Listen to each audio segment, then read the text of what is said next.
Հայաստանի Հանրապետությունը տրամադրված է երկարաժամկետ և փոխշահավետ համագործակցության Ռուսաստանի Դաշնության հետ բոլոր ուղղություններով։ Այս մասին Ռուսաստանի Դաշնության արտաքին գործերի նախարար Սերգեյ Լավրովի հետ հանդիպման ժամանակ ասել է Հայաստանի արտաքին գործերի նախարար Արարատ Միրզոյանը։ Միրզոյանը նշել է, որ նախարարների միջև հանդիպումը արդյունավետ է եղել և հույս է հայտնել, որ ընդլայնված ձևաչափով ևս հանդիպումը արդյունավետ կլինի։ Հայաստանի արտգործնախարար Արարատ Միրզոյանի հետ ընդլայնված կազմով հանդիպման ժամանակ էլ Ռուսաստանի արտգործնախարար Սերգեյ Լավրովը հայտարարել է Մոսկվան բարձր է գնահատում Փաշինյանի անձնական մասնակցությունը հաղթանակի 80-ամյակի միջոցառումներին ի հեճուկս արևմտյան պաշտոնյաների սպառնալիքների։ Ռուսաստանը պատրաստ է ամեն կերպ աջակցել Հայաստանի պաշտպանության, ինքնիշխանության և տարածքային ամբողջականության ապահովմանը։ Անվտանգության ոլորտը մենք շարունակում ենք համարել մեր դաշնակցային հարաբերությունների ամենակարևոր ուղղություններից մեկը, նշել է Ռուսաստանի արտգործնախարարը։ Նա ընդգծել է, որ Մոսկվան շահագրգռված է Երևանի և Բաքվի միջև հարաբերությունների լիարժեք կարգավորմամբ։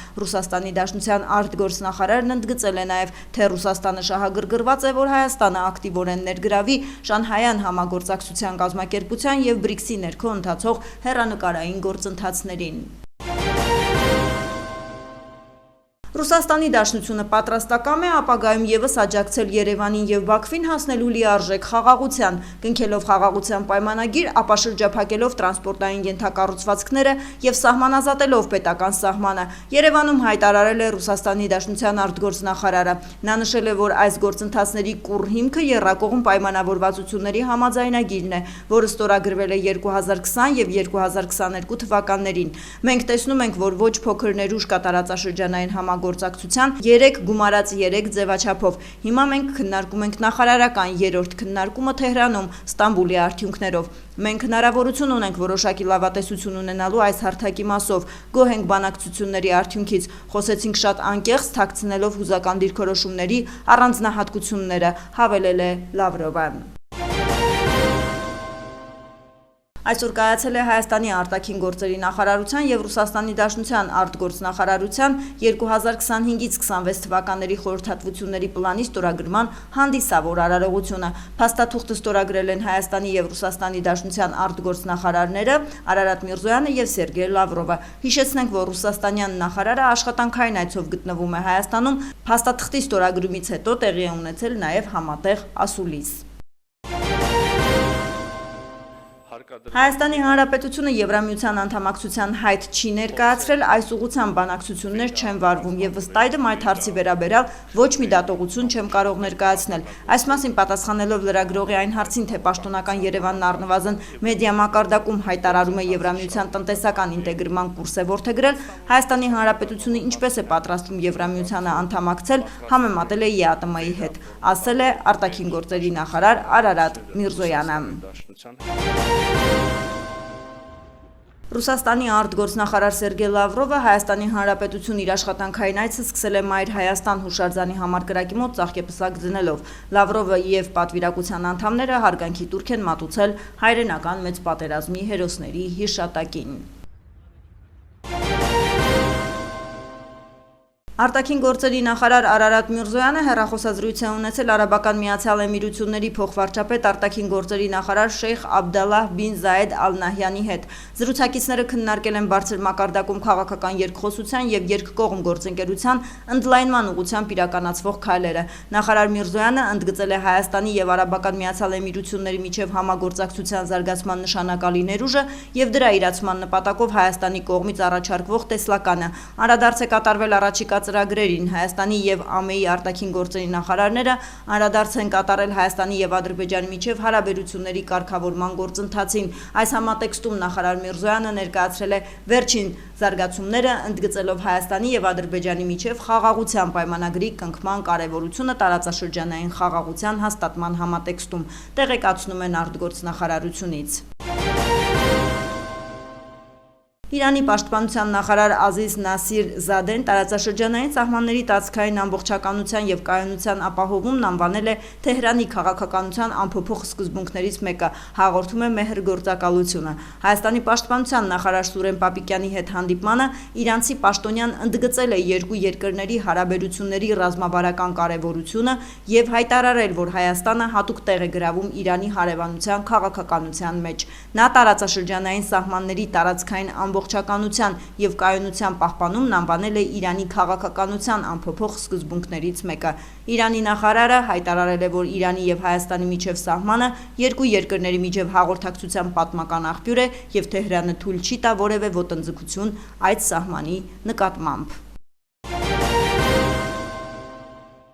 Մայիսի 20-ին դեսպան Տիգրան Բալայանը հանդիպում է ունեցել Բելգիայի սենատի նորընտիր նախագահ Վենսան Բլոնդելի հետ։ Այս մասին տեղեկացնում են Բելգիայում Հայաստանի դեսպանությունից։ Հանդիպմանը զրուցակիցները անդրադարձել են Հայաստան-Բելգիա բազմաշերտ հարաբերությունների ձեռքբերումներին եւ խորացման հնարավորություններին, ինչպես նաեւ Եվրամիության հետ գործընկերության օրակարգին։ Դեսպան Բալայանը ներկայացրել է տարածաշրջանային վերջին զարգացումները, մանրամասնելով Հայաստանի կառավարության խաղաղության խաչմերուկ նախագծի կարևորությունը Կովկասում եւ Անդին խաղաղության եւ համագործակցության մթնոլորտի հաստատման համար։ Այս համատեքստում դեսպան Բալայանը բարձր է գնահատել Բելգիայի կառավարության, խորհրդարանի եւ քաղաքական ուժերի անվերապահ եւ հետեւողական աջակցությունը տարածաշրջանում հարատև խաղաղություն հաստատելու ուղղությամբ։ Զրուցակիցները անդրադարձել են ֆրանկոֆոնիայի շրջանակներում փոխգործակցությանը, համատեղ մշակութային նախաձեռնությունների հնարավորությանը։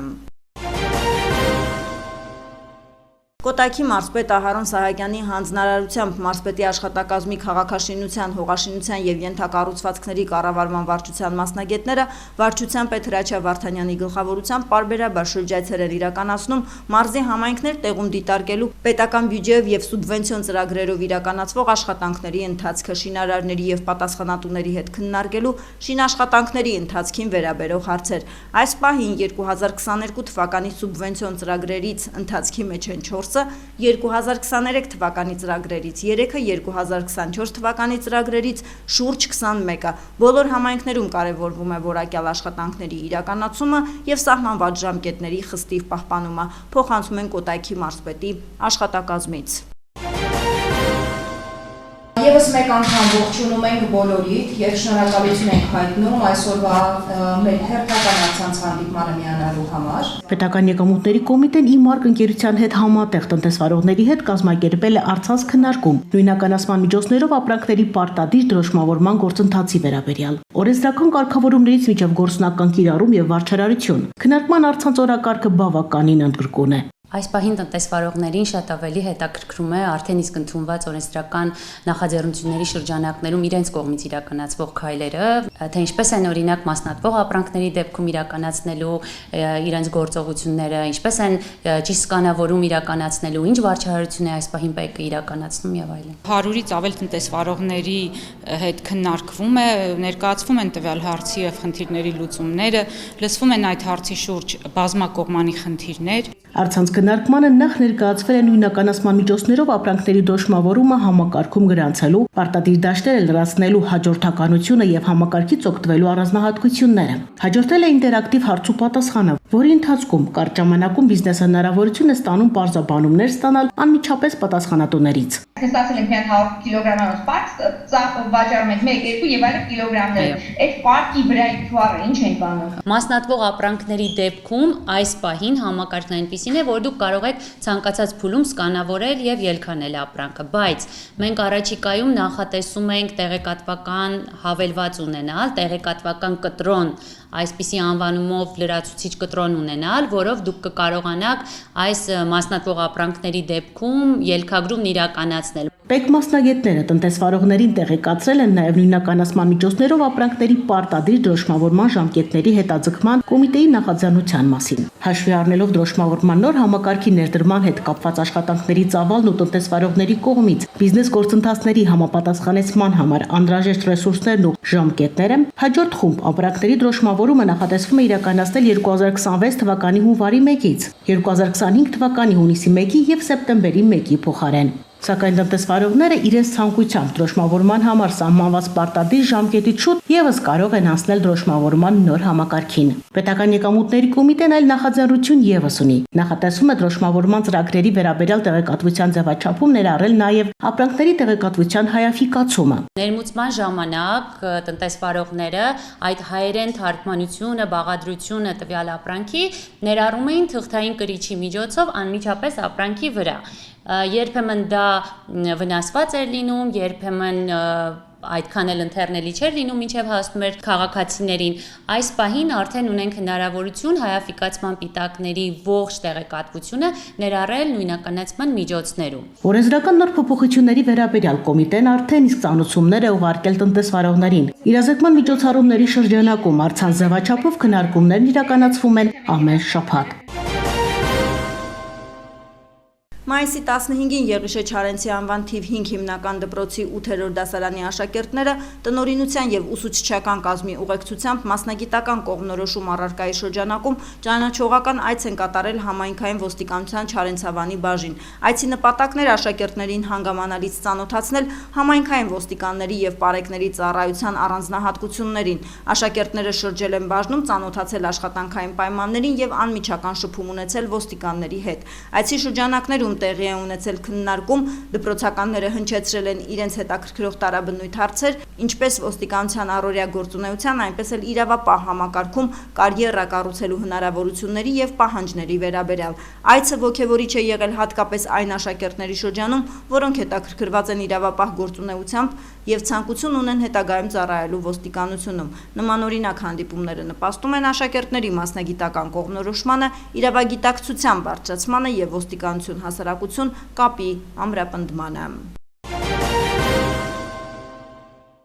Օպերատիվ իրավիճակը հանրապետությունում մայիսի 20-ից 21-ին համաձայն որի բացահայտվել է 120 հանցագործության դեպք, որոնցից 7-ը նախկինում կատարված։ Բացահայտվել են խոշտանգման, ավազակության, պաշտոնայական լիազորությունների չարաշահման, բռնություն գործադրելու կոչերի, ինքնիրավչության դեպքեր։ Նախկինում կատարված հանցագործություններից բացահայտվել է խարդախության 3 դեպք, շորթման 2 դեպք, բնակարանային գողության եւ անձնական ունեցվածքի գողության 1 դեպք։ Հայտնաբերվել է 4 հետախուզվող, կամավոր ներկայացել է 3-ը, հայտնաբերվել է 1 անհետ կորած, գրանցվել է զենք զինամթերքի կամավոր հանձնման 2 դեպք։ Ճանապարհատրանսպորտային պատահարների վիճակագրության համաձայն անցած 1 օրում գրանցված 21 ավտովթարի հետևանքով 2 մարդ զոհվել է, 32-ը ստացել տարբեր աստիճանի մարմնական վնասվածք։ Մայիսի 20-ին ավտովթար է տեղի ունեցել Կոտայքի մարզում, ինչպես հայտնում է Շամշանքոմը, ժամը 18-ի սահմաններում Երևան-Սևանի Ջևան ավտոճանապարհի 13-րդ կիլոմետրի հատվածում Վրաստանի Հանրապետության քաղաքացի 21-ամյա Հովանես Ան իր վարած Volkswagen Jetta մակնիշի ավտոմեքենայով բախվել է քարե պարսպին, ապա բաժանարար գոտու երկաթե արգելապատնեշներին, ինչի հետևանքով ավտոմեքենայի շարժիչը պոկվել ու շպրտվել է։ Վթարի հետևանքով 1 ուղևոր ստուգման նպատակով դիմել է Աբովյան բժշկական կենտրոն, ով կարճ ժամանակ հետո դուրս է գրվել եւ վերադարձել դեպքի վայր։ Կոտայքի մարզում ավարտվել են Հայաստանի Հանրապետության վարչապետի Գավաթ խճուղային հեծանվավազքի համայնքային փուլի խաղերը։ Մրցապայքարը անցկացվել է մարզի 4 տարածաշրջաններում՝ Հրազդան, Աբովյան, Չարենցավան եւ Նայիրի։ Յուրաքանչյուր տարածաշրջանից մարզային փուլի խաղերին մասնակցելու հնարավորություն են ստացել մարզի հանրակրթական թվով 20 դպրոցների 7-ից 9-րդ եւ 10-ից 12-րդ դասարանների աշակերտները։ Մարզային փուլի խաղերը տեղի են ունենալու մայիսի 26-ին Ծաղկաձոր Հանքավան ավտոճանապարհի 30-րդ կիլոմետրի հատվածում։ Հիդրոթերապևտաբանության եւ մոնիտորինգի կենտրոնից հայտնում են հանրապետության մարզերում մայիսի 23-ից 25-ին կեսօրից հետո առանձին շրջաններում սպասվում է կարճատև անձրև եւ ամպրոպ, մայիսի 22-ին եւ 26-ին սպասվում է առանց տեղումների եղանակ, քամին հարավարևմտյան 2-ից 5 մետր վարկյան արագությամբ, ամպրոպի ժամանակ սպասվում է քամուշ, գնացում 17-ից 20 մետր վարկյան արագությամբ, օդի ջերմաստիճանն էապես չի փոխվի։